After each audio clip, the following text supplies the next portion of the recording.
Hi, welcome back. In this lecture I want to talk about the Dask futures, in particular about the task execution and dynamic workflows using the Dask futures. So what is a future in Dask? A future represents a reference to results that will be computed asynchronously. So the keyword here is asynchronously. What does it mean? Asynchronous that is a non-blocking execution. So we launch our function and we are not going to wait for the completion of the function in order to have progress, but the code itself will progress. So Python will continue running over the task while waiting for the results.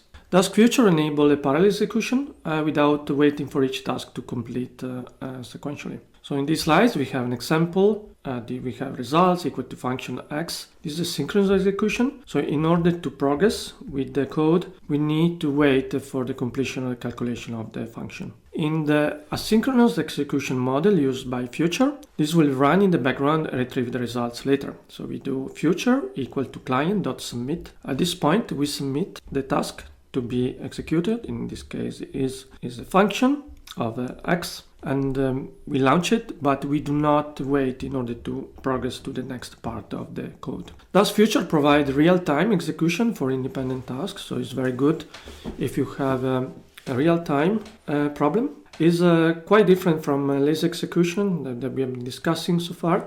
So it's different from Dask delay, which builds a task graph before execution. Instead, Dask futures execute immediately when submitted. For this reason, they're best for dynamic workloads, for instance, Monte Carlo, adaptive simulation. They're very good to handle some workloads that we are not really sure how much it's going to take. So unpredictable execution time, for instance, external software calls. And they're extremely useful also to handle load imbalance by efficiently distributing tasks dynamically. This is a comparison between Dask futures and Dask delay. So Dask future are very good for real-time dynamic workloads. They don't follow lazy execution approach. Instead, they start execution immediately. They handle imbalance very well. Workers get new tasks as soon as the old task has finished. And they can also adapt to varying task lengths. So if you have a task with different lengths, then you can do adaptation very, very well.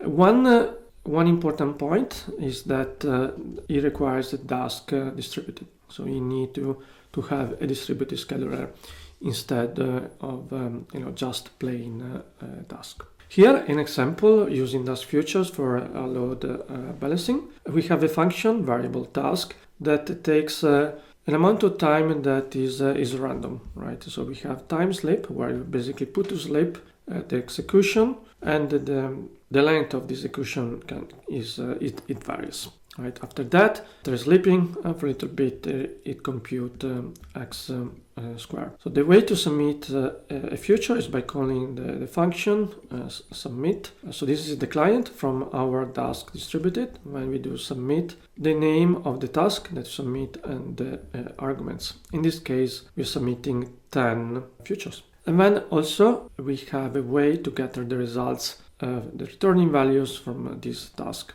and gather them in results. So Dask future dynamically assign new task as soon as workers finish existing one.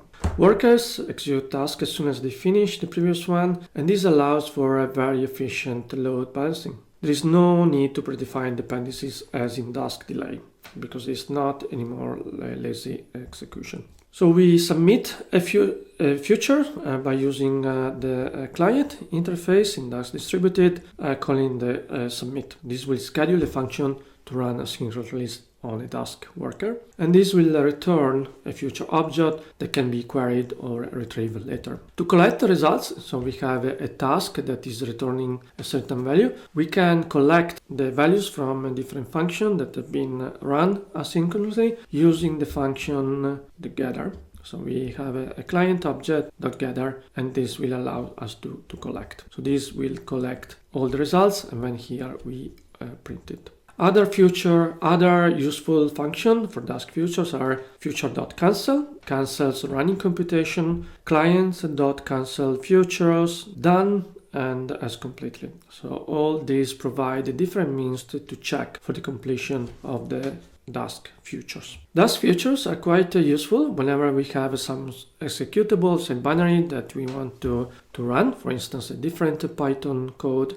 I want to say a few words about the subprocess module. So the subprocess module is a useful module to call another program. What is the subprocess? Well, a subprocess is a Python module for spawning and managing system processes, and it provides control over input, output, execution, and return codes. It's very useful in high-performance computing, for running parallel processes, managing external application, and automating shell commands. So we have a Linux command we can call directly from Python.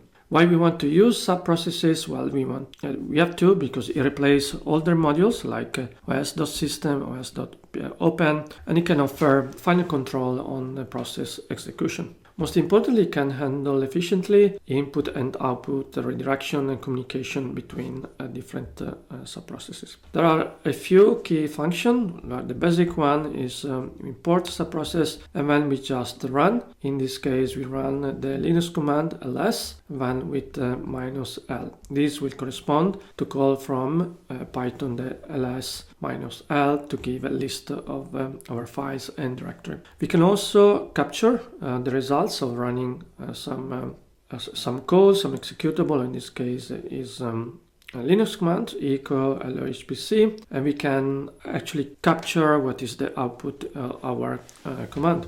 So if we do capture output equal to true, text true, then it will record the standard output, and then I will print this from Python. So let's see how we can use in combination of multiprocessing and Dask future. So many scientific workflows requires running compile C executable, and Dask futures efficiently handles multiple external runs in parallel. So in our case that we want to run asynchronously is to run here a subprocesses.run some executable. We can provide some names to this, an input file, and then also that we want to capture the standard out, the output on the standard output device. We submit future, client submit. We provide what is the function that corresponding to this task, and then we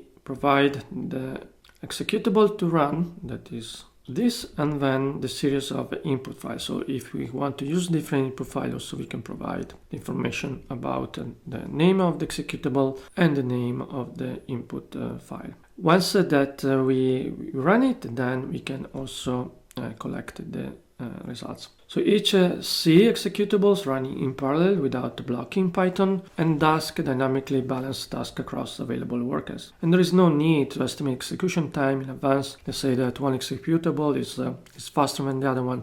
The distribution will be automatic. The other advantage that we have is that we can monitor using the Dask dashboard, since we're using the Dask distributed. So this is very nice feature. When to use Dask feature? We want to use when we have dynamic workloads with a no execution time, or we want to monitor real time of the task projects. So this is something that we want to do. That we want to use Dask futures. This is the last slides. Talk to you soon.